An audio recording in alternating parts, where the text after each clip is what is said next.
এই আইটেমটা চলবে? 3-4টে বড়ি খেয়ে নিলে একদম লুজ মোশন টাইট।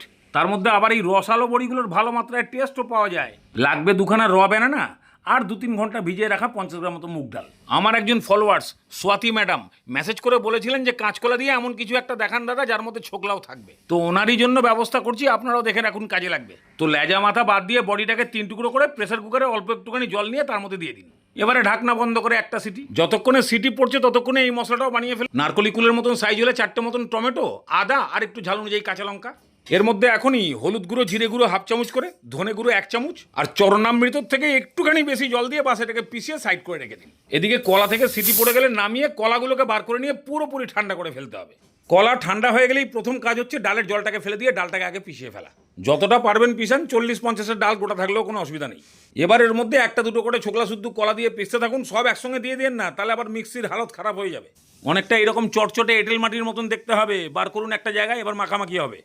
আদা বাটা, লঙ্কা কুচি, ধনেপাতা কুচি, হলুদ গুঁড়ো, ধনে গুঁড়ো, জিরে গুঁড়ো, অল্প একটু লঙ্কার গুঁড়োও দিয়ে দিন। আর 1/2 চামচ মতো গরম মশলা দিয়ে ভালো করে একে মেখে দিন। ওরে সর্বনাশ, নুন দিতেই তো ভুলে গেছি। নুন দিয়ে ভালো করে মাখুন। এইবার একদম ওপর নিচ করে ভালো করে মাখিয়ে দিন যাতে ঠিকঠাক মতন মাখানো হয়।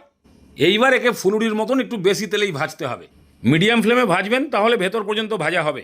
কড়াইতে যতগুলো ধরে ছাড়া হয়ে গেলে 1 মিনিট মতো নাড়াচাড়ি করতে যান না, তারপরে একদম নাড়িয়ে চাড়িয়ে ভাজবেন, কোনো অসুবিধা নাই। একটুও কড়াইতে লাগবে না। এবারে খালি উল্টিয়ে পাল্টিয়ে যখনই বুঝবেন যে ভাজা হয়ে গেছে, বাস এবারে তেল ছেঁকে তুলে একদম সব টং টঙে বল তৈরি হয়ে যাবে। ওপরটা মচমচে, ভেতরটা নরম। এ তো শুধু শুধুই অনেকগুলো খাওয়া যায়, তবে ঝোল করে ফেললে একটু বরকত দেবে। কড়াই থেকে তেল কমিয়ে দিয়ে প্রয়োজন মতো তেল রাখুন। তেলের মধ্যে তেজপাতা, শুকনো লঙ্কা, 5 ফোড়ন একটু ভেজে নিয়ে ওই যে সবার প্রথমে টমেটো পেস্ট করেছিলেন ওটা দিয়ে দিন। এর মধ্যে তো সব দেওয়াই আছে, খালি এখন আন্দাজ মতো নুন আর একটু কাশ্মীরি লঙ্কার গুঁড়ো দিয়ে খালি কষিয়ে টমেটোকে পুরো দানা দানা করে ফেলুন। ঠিক দেখবেন এরকম তেল ছেড়ে দিয়ে দানা দানা টাইপের হয়ে গেছে, তখন গ্যাসের ফ্লেমটাকে একদম লো করে দিয়ে 50 গ্রাম মতো টক দই দিয়ে দিন। এবার দইটাকেও 3-4 মিনিট কষান, দেখবেন দইয়ের জলও সব শুকিয়ে গিয়ে এও তেল ছেড়ে দেবে। দেখে বুঝতে পারছেন, মানে মশলা পুরোপুরি রেডি। এবার বেশ খানিকটা জল দিয়ে দিন।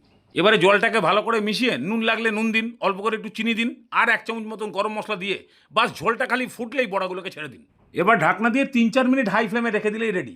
তবে এরকম পুকুরের মতন ঝোল থাকতে থাকতে নামিয়ে দেবেন, নাহলে দেখবেন বড়াগুলোই নিজের ডিহাইড্রেশন কমানোর জন্য সব ঝোল খেয়ে নেবে। মাত্র 15 মিনিট পরেই এর চেহারাটা একবার দেখুন। টেস্ট তো আছে, কিন্তু ঝোল সব গেছে পালিয়ে। এই জন্য নামিয়ে আর দেরি করবেন না, ভাত রুটির সঙ্গে দেবেন চালিয়ে, ভালো লাগবে।